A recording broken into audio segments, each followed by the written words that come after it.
Walk into any big box appliance store in America and look at the wall.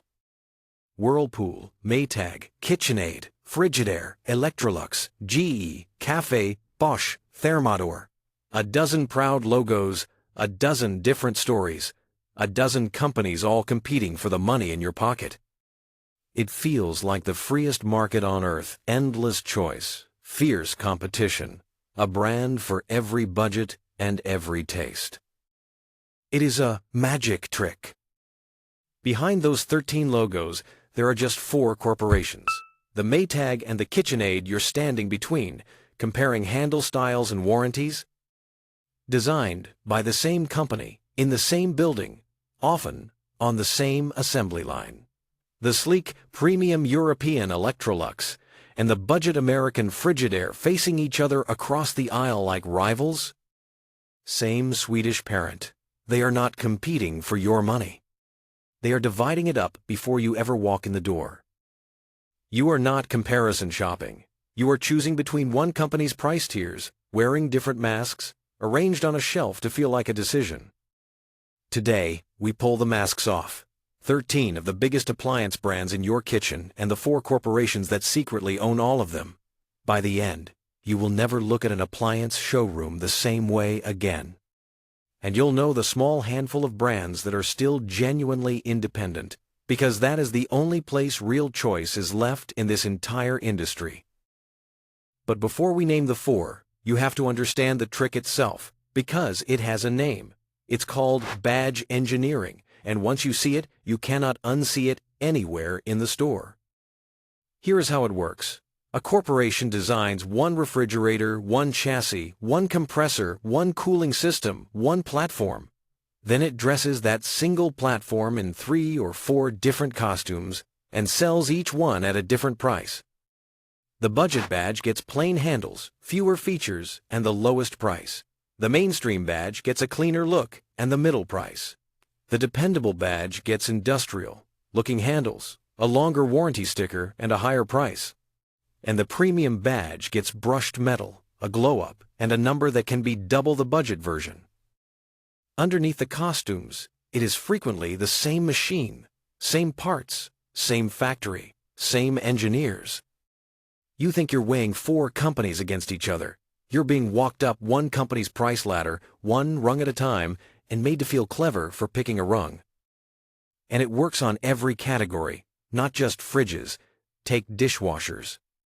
A corporation builds one tub, one pump, one rack system, then ships it as a stripped-down budget model under one badge and a quieter, prettier, premium model under another same wash system, different door panel, different decibel sticker, a few $100s apart. The thing actually washing your dishes is identical. What changed was the logo and the story printed above it. Multiply that across refrigerators, ranges, washers, dryers, and microwaves, and you start to see the real shape of the showroom. It isn't a market of competitors. It's a catalog with the cover torn off. And it wasn't always this way. That's the part worth sitting with. A century ago, the American kitchen was a genuine free-for-all, dozens of fierce, independent companies, each fighting for your money on its own name. Frigidaire wasn't a budget badge. It was an industrial powerhouse owned for decades by General Motors, yes, the car company. Kelvinator, Tappan, Gibson, Hotpoint, Amana, Maytag, JennAir, KitchenAid, these weren't tiers in somebody's portfolio. They were rivals. Separate factories, separate engineers, separate owners, genuinely trying to outbuild one another. Then came the long swallow. Decade by decade, the giants ate the independents, and here's the crucial part. They didn't do it to kill the names. They did it to harvest them. A brand like Maytag took 100 years to earn America's trust, and trust is an asset you can buy on a balance sheet, so they bought it. They kept the logo, the slogan, the comforting story, and quietly swapped out everything behind it for a shared platform and a corporate spreadsheet. What you're looking at on that wall today isn't a marketplace. It's a graveyard of independent American companies, and 4 corporations are wearing their headstones as name tags. Let's meet the 4. We start with the biggest. Corporation number 1, Whirlpool. The American giant out of Benton Harbor, Michigan, with around $15.5 billion in annual sales and the largest stable of household names in the entire industry. If you have owned an appliance in your life, you've almost certainly owned a Whirlpool product, even when the badge said something else entirely. Here is what Whirlpool Corporation actually controls. Whirlpool itself, the mainstream flagship. Maytag, the dependable one. KitchenAid, the premium one. JennAir, the luxury one. And Amana, the budget one. 5 brands you've been carefully taught to think of as separate, and they are 5 rungs on one ladder. The history is just a shopping list. Whirlpool bought KitchenAid in 1986, lifting it out of the Hobart Corporation, the commercial kitchen company that invented the stand mixer your grandmother swore by. Then, in 2006, Whirlpool swallowed the entire Maytag Corporation in a deal worth around $2.5 billion, and Maytag did not come alone.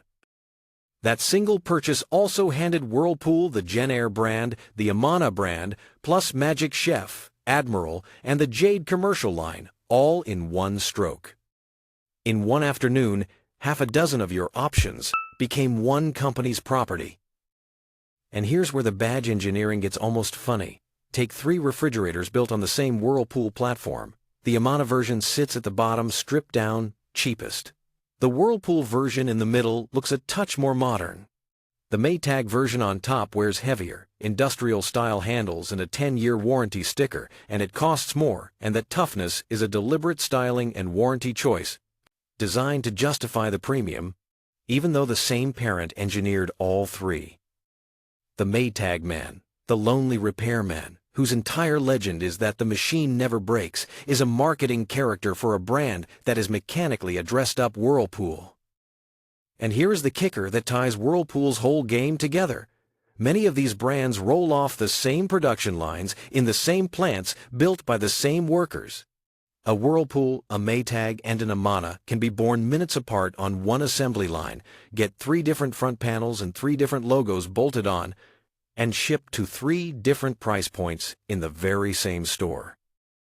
1 factory, 1 workforce, 5 badges, 4 prices. That is Whirlpool. And there's a human cost buried under that tidy story, worth saying out loud. Maytag was founded in 1,893 inches Newton, Iowa, a town that built its entire identity around the company generation after generation for over a century. When Whirlpool bought Maytag in 2006, it shut the Newton operations down, the headquarters, the plant, the jobs gone. Across the communities hit by Whirlpool's consolidation in those years, roughly 4,500 jobs disappeared. The Maytag name lived on, stamped onto Whirlpool machines built somewhere else.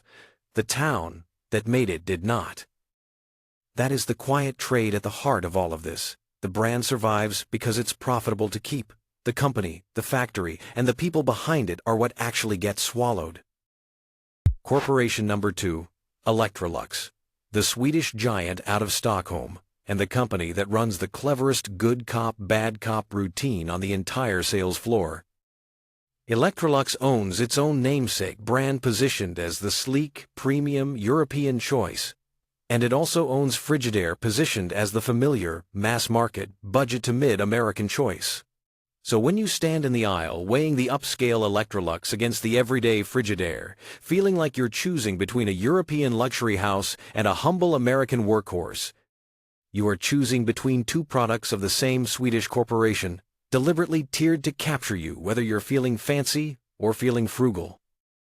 Heads, they win. Tails, they win. And here's a fact that captures this entire story in a single line. Electrolux acquired Frigidaire in 1986, and before Electrolux, Frigidaire was owned by General Motors. The same company that built Chevrolets built America's refrigerators for nearly 50 years. And the word Frigidaire became so dominant that people used it the way they use Kleenex, a brand name that turned into the word for the thing itself. That Titan is now a mid-tier badge in a Swedish portfolio. That is how far the mighty fall once they're inside the machine.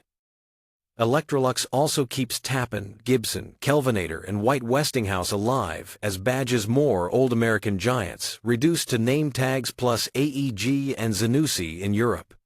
More than 50 brands worldwide, all answering to one Stockholm boardroom.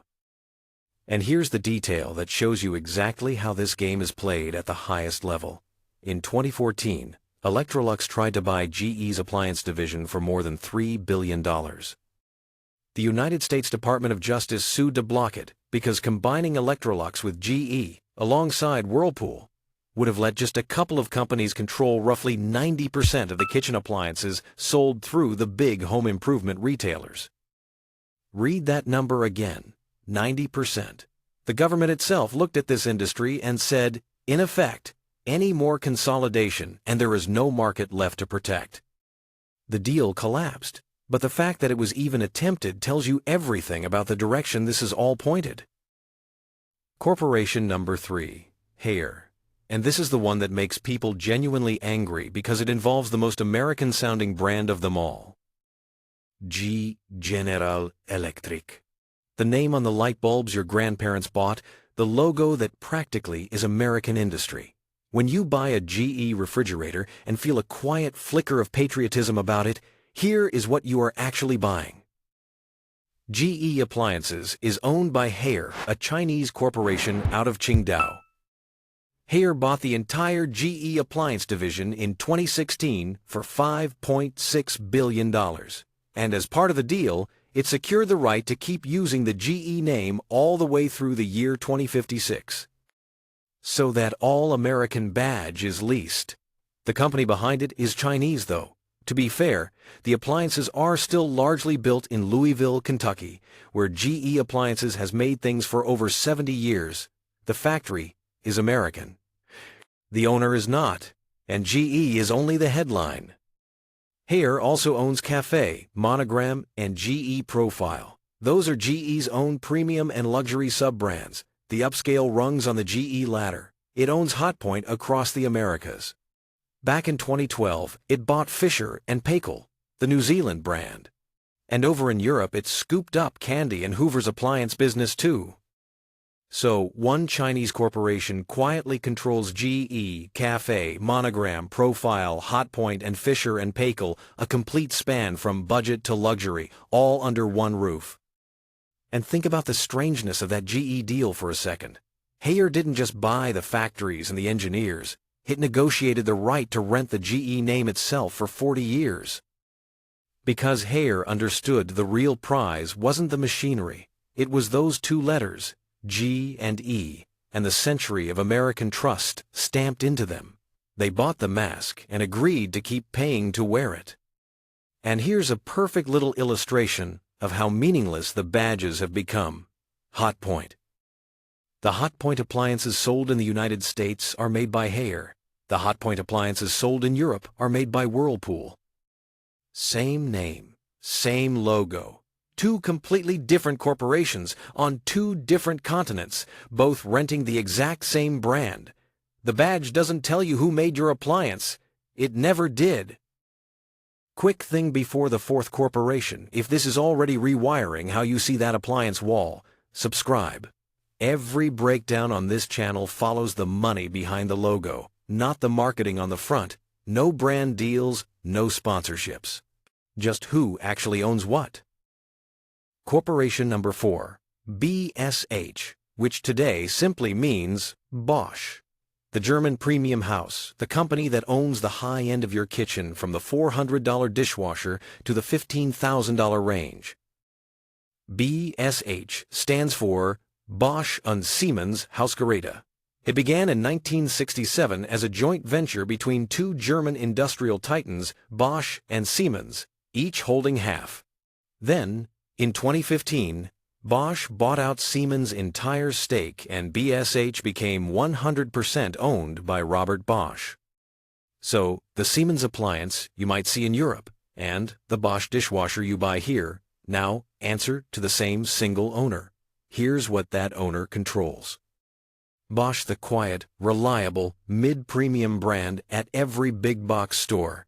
Thermador, the premium, professional-style American kitchen brand. which BSH bought in 1998. Gaggenau, the ultra-luxury cooking brand, a name that traces back to 1683, sold through an exclusive dealer network most people have never set foot in, acquired by BSH back in 1994. Plus Siemens and Neff. Now sit with the range of that. The same corporation makes the affordable Bosch dishwasher on sale at your local warehouse store, and the Gaggenau oven that costs more than a car and is sold like a piece of fine jewelry. Budget-conscious shopper and billionaire remodeler reached by the same German parent through brands engineered to look like they have nothing to do with each other. And there's a quiet tell that gives the shared bloodline away the smart home app. Bosch, Siemens, Thermador, and Gaggenau all run on the same connected platform, Home Connect, because under the different badges, they share the same digital brain.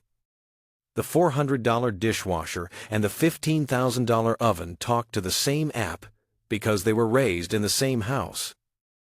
Stack those four up and look at what you're actually seeing. Whirlpool, the American giant. Electrolux, the Swedish giant. Haier, the Chinese giant. Bosch, the German giant. 4 corporations on 3 continents, quietly dividing up the most essential room in your home. Not through some secret cartel they do genuinely compete at the boardroom level, but through a structure so consolidated that your choice among 13 brands is really a choice among 4 companies. Marketing departments. The competition is real in the boardroom. It just doesn't reach the showroom floor the way all those logos promise it does. And here is the part that should really land. The 13 brands we just walked through: Whirlpool, Maytag, KitchenAid, Genair, Amana, Frigidaire, Electrolux, GE, Cafe, Hotpoint, Bosch, Thermador, and Gaggenau. Those are just the headliners. We didn't even count Roper, Tappan, Gibson, Kelvinator, White Westinghouse, Magic Chef, Admiral, Monogram, GE Profile, Fisher & Paykel, Siemens or Neff. Pull every mask off that wall, and 4 corporations aren't wearing 13 faces, they're wearing dozens.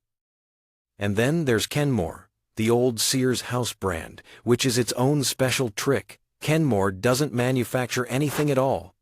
Its appliances have always been built by whichever of these companies, Whirlpool, LG, Frigidaire, GE, submitted the lowest bid that year. A Kenmore is just one of the big players' machines wearing a 4th mask on top of the 3 it already had. So why does any of this actually matter to you, standing in that aisle with a credit card in your hand? 4 reasons, and every one of them costs you money. First, the competition you think is protecting you is mostly theater. When 4 companies set every price tier in the room, you don't get the relentless price war a true free market would deliver. You get coordinated ladders, 4 of them, leaning against the same wall. Second, the badge tax is real, and you pay it at the register. You will spend meaningfully more for the Maytag than the Amana, or the KitchenAid than the Whirlpool, for what is frequently the same machine underneath. You're not buying better engineering. You're buying a more expensive costume. Third, brand loyalty. The thing these companies spent a century building inside your head is now almost meaningless. I only buy Maytag, my whole family always has. Maytag hasn't been its own company since 2006. The loyalty is real. The thing you're loyal to is a logo in a portfolio. And fourth, the one that shows up the day something breaks. When 4 corporations own everything, your repair options narrow with them. Parts become proprietary. Diagnostic software gets locked behind manufacturer-only tools. The independent repair shop down the street increasingly can't get the part or the error codes without going through the corporation, which is a huge part of why the whole right-to-repair fight exists in the first place. Consolidation doesn't just set the price you pay at the register. It sets the price, and the difficulty, of every repair for the next 15 years. And underneath all 4 of those costs sits a slower, quieter, innovation. Real competition forces companies to genuinely outbuild each other because a better machine steals the rival's customers. But when the rivals are just the same parent's badges, there's far less pressure to make any single platform dramatically better. you're only shuffling customers between your own price tiers. Why spend a fortune engineering a breakthrough refrigerator when you can reskin last year's platform, bolt on a touchscreen, and call it premium? The result is an industry that competes harder and harder on finishes, features, and marketing, and less on the boring fundamentals that actually decide whether your appliance lasts 15 years or 5. So how do you actually shop once you can see the strings? You stop buying the badge and start buying the platform. Find the machine you want, the size, the features, the reliability record, and then look for the cheapest badge that corporations sells it under. Let's make that concrete. Say you want a stainless French door refrigerator with an ice maker. You'll find a version wearing the Amana badge near the bottom of the price range, a nearly identical one wearing the Whirlpool badge a few $100s up, and a dressed-up cousin wearing the Maytag or KitchenAid badge higher, still frequently the same core platform underneath all three. The move is to stop reading the logos and start reading the spec sheets. Match the cubic feet, the compressor type, the shelf layout, the dimensions. When two different brands line up that closely, you've found one machine in 3 costumes, and the only honest play is to buy the cheapest costume and walk out with the difference in your pocket. The salesperson will steer you up the ladder toward the badge with the better story and the fatter margin. Your job is simply to climb back down it. Which brings us to the twist. The part the 4 corporations would rather you forgot. Not everything in that store belongs to them. There is a short list of brands that are still genuinely independent, still their own companies, still answering to no one's portfolio but their own, and that is the only corner of the showroom where the badge actually tells you the truth. Samsung and LG, the 2 Korean giants, stand completely on their own separate companies, separate empires, owned by none of the 4. And there's a reason they could resist the swallow. They're not just appliance makers, they're enormous, vertically integrated conglomerates that build their own chips, screens, and motors, with the scale to stay independent on their own terms. Where America let its appliance icons get picked off one by one, Korea grew giants too big to absorb. Miele, the German brand, is still privately held by its founding families, independent for well over a century. Sub-Zero, along with its sister brands Wolf and Cove, is still family-owned, still built in Wisconsin, still entirely its own company. And Speed Queen, the commercial-grade laundry brand people swear by, is independently owned and built in Ripon, Wisconsin. These are the brands where, when the badge says something, a distinct company actually stands behind it and made a distinct choice. But don't mistake independence for safety, because the consolidation reaches even here. Viking, the famous professional-style name, isn't independent at all. It was swallowed by the Middleby Corporation back in 2013, and Middleby has quietly built its own empire of cooking brands right alongside it. So even the world of premium independence has its own collector hiding inside it. The lesson isn't that exactly 4 companies own absolutely everything. It's that consolidation is the gravity of this entire industry. It pulls on every brand all the time, and only a stubborn handful have managed to resist the fall. And once you've seen it here, you start seeing it everywhere. The same trick runs the eyewear aisle, where a single company owns the competing glasses brands and the stores that sell them. It runs the sunglasses rack, the mattress showroom, the grocery shelf stacked with rival cereals from one parent. The appliance wall is just an unusually honest example, because the platforms are so physical you can practically see the shared bones under the different skins. The illusion of choice is one of the most profitable things a modern company can sell you, and most of the time, you never even know you bought it. So here is the whole picture, the next time you're standing in front of that glowing wall of logos. It is a hall of mirrors, 13 brands, dozens of badges, an overwhelming, deliberate sense of choice, all of it reflecting just 4 corporations standing behind the glass. Whirlpool, Electrolux, Haier, and Bosch designed the rivalry you think you're navigating. They built the budget option, and the premium option, and the dependable option, and they arrange them to feel like competitors so that no matter which one you reach for, the same hand closes around your money. The logos are marketing, the price tiers are strategy, the platforms underneath are the only truth in the room. Once you can see the 4 faces behind the 13 names, the spell breaks for good and you stop paying for the mask and start paying for the machine. Which one surprised you most, that GE is Chinese-owned, that your trusty Maytag is really a Whirlpool, or that the budget Bosch and the jewelry store Gaggenau come from the very same German parent? Drop it in the comments. And if this permanently changed how you'll shop, subscribe. We follow the money behind the logo every single time.